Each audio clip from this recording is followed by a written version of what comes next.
하나님께서 우리에게 주신 말씀 출애굽기 17장 1절에서 7절까지 말씀입니다.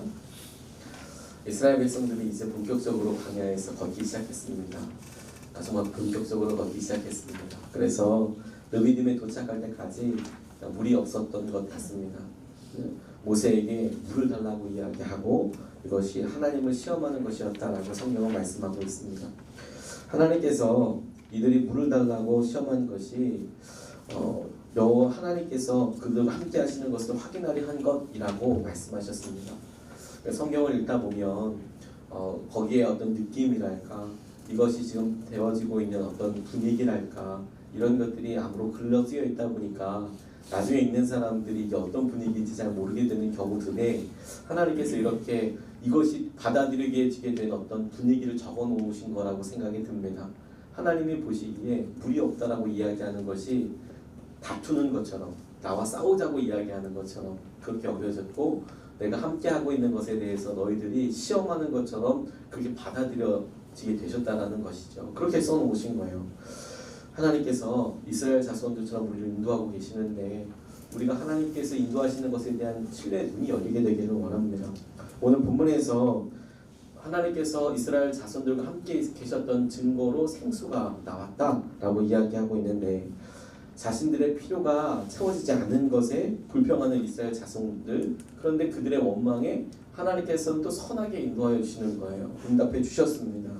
이것을 통해서 하나님께서 우리 삶의 믿음 생활에 역사하시는 것에 대해서 좀 같이 살펴보고 싶습니다. 첫 번째로 주목하고 약속으로 잡은 것이 무엇이냐면, 하나님의 명령에도 물이 없을 수 있다. 그리고 그래도 만나를 주시는 분을 신뢰해야 한다라는 것이죠. 오늘 본문 1절에서 보면 이스라엘 자손의 온 회중이 여호와의 명령대로 신 광야에서 떠나 그 노정대로 행하여 르비딤의 장막을 쳤으나 백성이 마실 물이 없는지라 라고 이렇게 이야기하고 있고, 2절에서 우리에게 물을 주어 마시게 하라, 이렇게 너희가 어찌하여 나와 다투느냐, 너희가 어찌하여 여호와를 시험하느냐, 모세가 대답하고, 계속해서 3절에 우리와 우리 자녀와 우리 가축이 목말라 죽게 하느냐라고 백성들이 다시 그 말에 이어서 이야기하고 있습니다. 하나님께서 가라고 명령하신 길이죠. 하나님께서 이제 떠나라라고 해서 떠났는데 그 노정에 물이 없었다라는 것입니다. 우리가 하나님께서 주신 기름에도 불구하고, 하나님이 주신 사역임에도 불구하고, 허락하신 일이라고 생각하여 순종하는 것에도 불구하고 종종 우리 마음에 생수 없다라고 이야기하는 경우들 참 많지 않습니까? 하나님이 주신데 갔는데 왜 이래요? 마실 물이 없었어요. 그런데 그날 아침에도 하나님께서 제게 이 장면을 생각하시면서 하게 하시면서 이날 아침에도 이스라엘 백성들은 만나 먹었을 거라는 거죠. 주님께서 만나를 먼저 내려주시고 그 만나로 그들을 배불리게 하시고, 그런데 그들은 그 아침에 만나 먹고도 여전히 불평하고 하나님과 싸우고자 하는 그런 분위기였다는 거죠.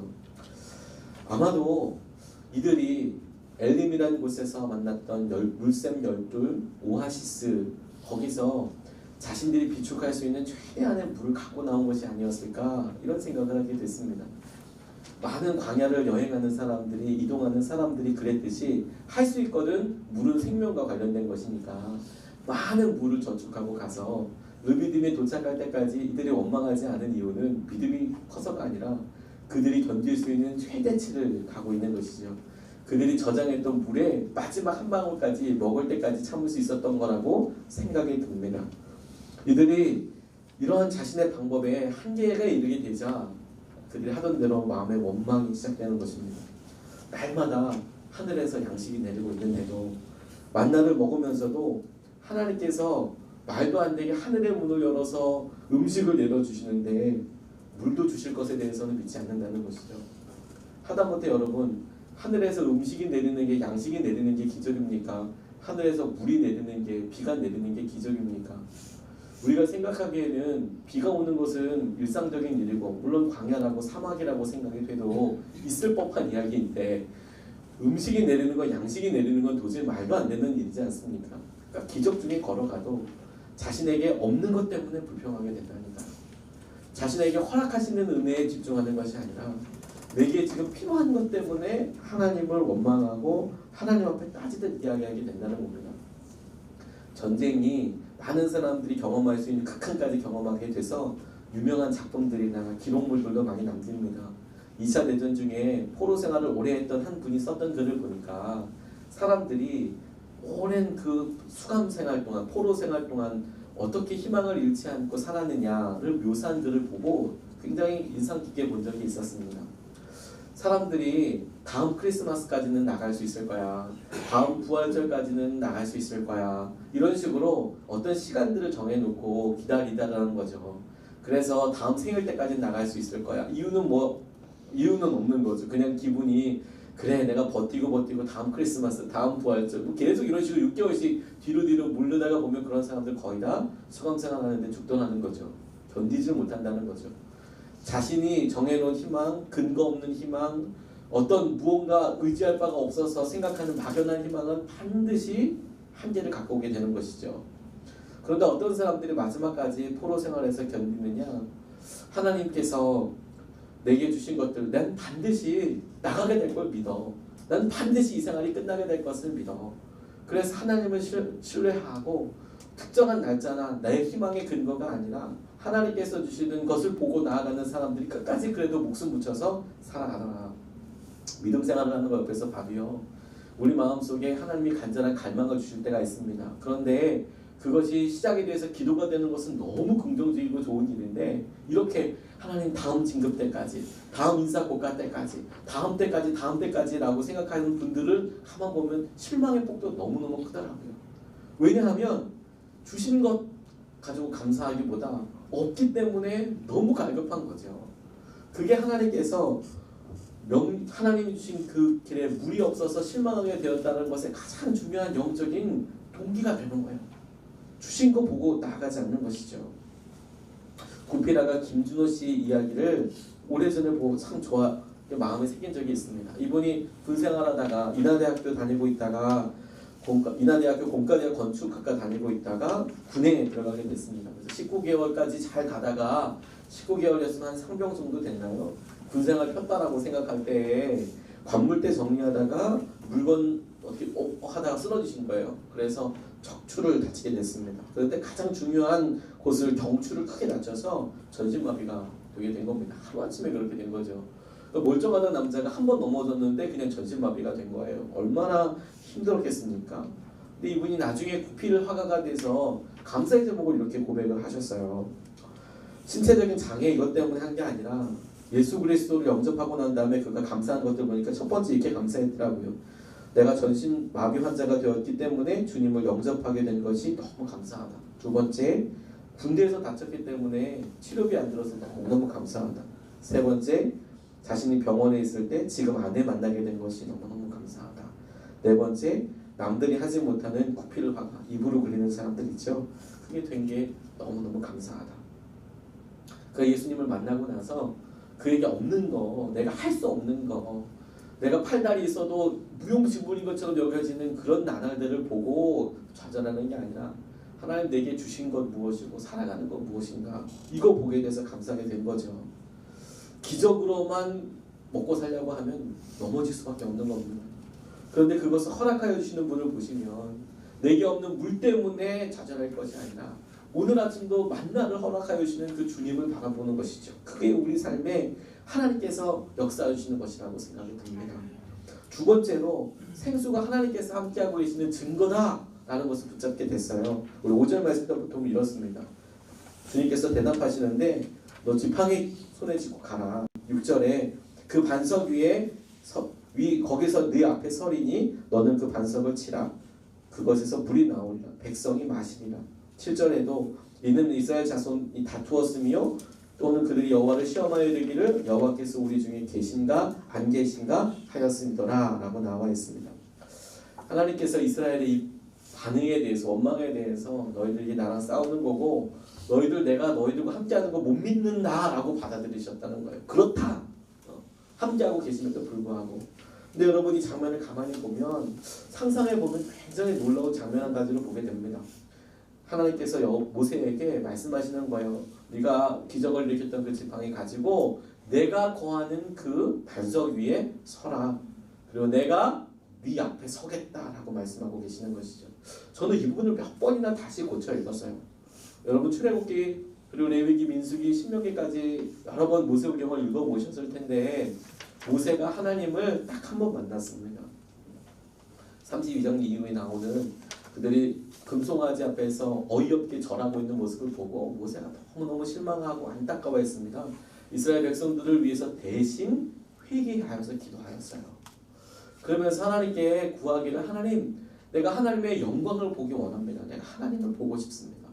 그런데 하나님께서 그를 반석 위에 세우시고 뒷모습을 보여주셨어요. 그런데 여러분 모세는 자기가 하나님을 봤다고 생각하는 것이 딱 한 번 뒷모습 봤다고 이야기하는데 오늘 본문 말씀을 제가 다시 보면서 하나님이 뭐라고 말씀하시냐면 내가 반석 위에 서겠다. 그리고 네 앞에 내가 서겠다라고 말씀하고 계시는 것이죠. 그러면 모세랑 이스라엘 백성들은 하나님을 보았던 것일까요? 못 보았던 것일까요? 하나님은 분명히 거기 계셨다라고 이야기하는데 그리고 거기서 반석이 터져서 생수가 흘러 넘치고 있는데도 사람들은 하나님 못 봤다는 거죠. 그런데 하나님께서는 생수가 터진 것이 내가 그곳에 함께하고 있었어 라는 증거로 하나님께서 우리에게 허락하시고 보여주신 것이라는 것이죠. 이게 제게 너무너무 감사하고 그리고 제 어리석음에 대해서 하나님께서 보여주시는 것 같았어요. 하나님께서 생수를 일으키실 때 그 앞에 분명히 계신다라고 말씀하고 계시는 거구나. 이것을 저는 정말 주님께서는 강조하고 싶으신 거구나.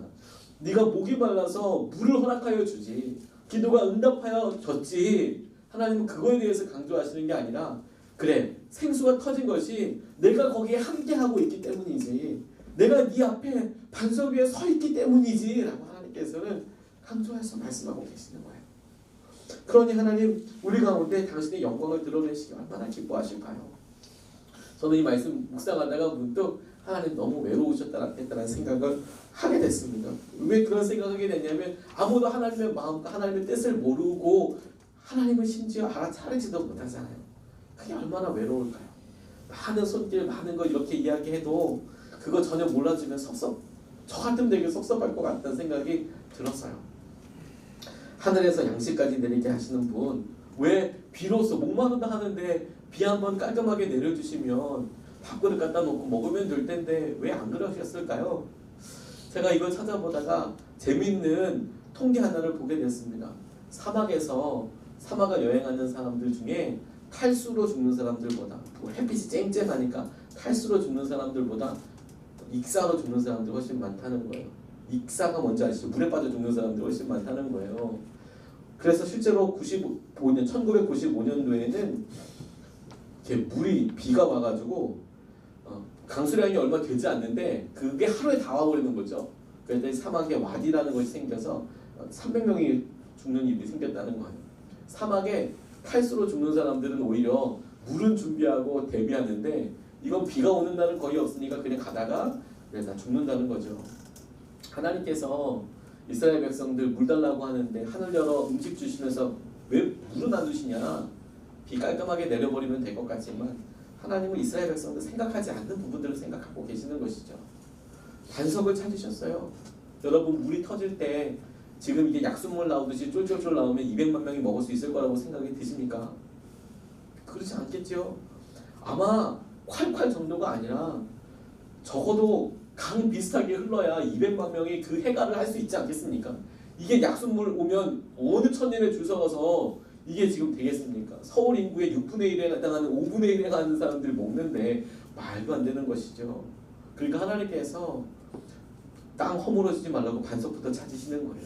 백성들은 아무것도 몰라도 하나님께서는 그걸 찾으셔서 내가 너와 함께하고 있어. 내가 그 자리에 함께하고 있어. 저는 이 자리에 기적이 너무너무 많은 거 있죠. 비가 안 내린 것도 기적이고 그게 반석에서 터져야만 축대가 허물어지지 않고 이스라엘 백성들이 떠내려가지 않고 다 먹을 때까지 그렇게 터지는 거. 하나님은 정말 많은 것들을 기적으로 다 이루신 거더라고요. 근데 하나님은 그 기적 하나하나 알려주기를 원하시지 않고요. 내가 그 자리에 서 있었어. 너 그거 알아라 라고 말씀하고 계신다고 믿습니다. 하나님께서 오늘 우리 삶에서 바로 그 걸음으로 함께하고 계십니다. 여러분 오늘 우리가 기도하면서 2016년도 마지막 이렇게 기도하면서 여러분 우리의 마음속으로 한번 하나님을 떠올려 보십시오. 그분이 어디 계시냐면 여러분들이 목말라 힘들어하고 있다는 기도 제목 바로 그 앞에 서 계세요. 그리고 그것을 인도해 주실 뿐만 아니라 우리가 알기를 원하시는 것이죠. 내가 네 앞에 서 있다. 내가 네 앞에 서 있어서 너희와 함께하고 있다라는 것을 드러내신다라고 믿습니다. 오늘 우리가 이 말씀 붙잡고 같이 좀 기도하고 싶습니다.